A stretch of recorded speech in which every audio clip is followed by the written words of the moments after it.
AP है उनका common difference same है तो कोई भी करस्पॉन्डिंग दो टर्म होंगे उनका डिफरेंस क्या होगा, इंडिपेंडेंट होगा। किस two APs have the same common difference, the first term of one AP is 2 and that of other is 7, the difference between their 10th term is same as the difference between their 21st term which is same as the difference between any two corresponding term। why?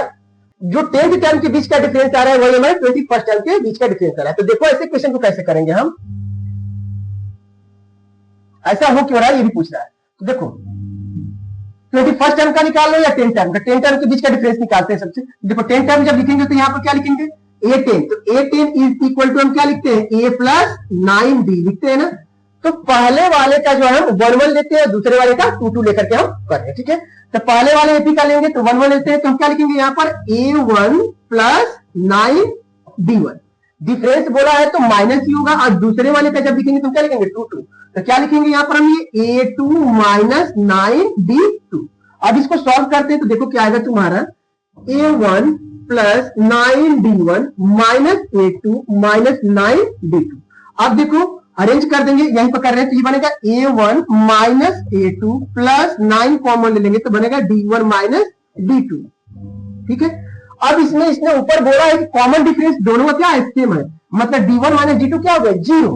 तो यहां पर ये आ गया a1 minus a2 plus 9 into 0, तो मतलब ये क्या आ गया a1 माइनस a2, मतलब कि 10th टर्म के जो दो एपी है दोनों का डिफरेंस क्या आ रहा है, a1 माइनस a2, मतलब डी पर तो डिपेंड ही नहीं कर रहा है। जब डी पर डिपेंड नहीं करेगा तो हमारा क्या होगा, हमेशा सेम ही नंबर आएंगे।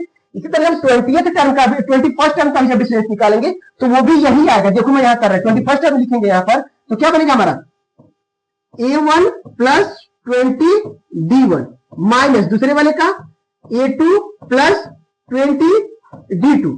अब इसको सॉल्व करेंगे तो देखो क्या आएगा, a1 plus 20 d1 minus a2 minus 20 d2। अब इसको सॉल्व करेंगे तो क्या आएगा तुम्हारा, वही तो आएगा a1 minus a2 plus 20 common ले लेंगे तो ये बन गया d1 माइनस d2, और डिफरेंस दोनों का कॉमन डिफरेंस सेम है, जब कॉमन डिफरेंस सेम है तो ये 0 हो गया, तो क्या बचेगा फिर हमारा a1 माइनस a2, तो ये भी हो गया a1 माइनस a2 जो कि सॉरी a1 माइनस a2 जो कि हमारा क्या कॉमन डिफरेंस से इंडिपेंडेंट है।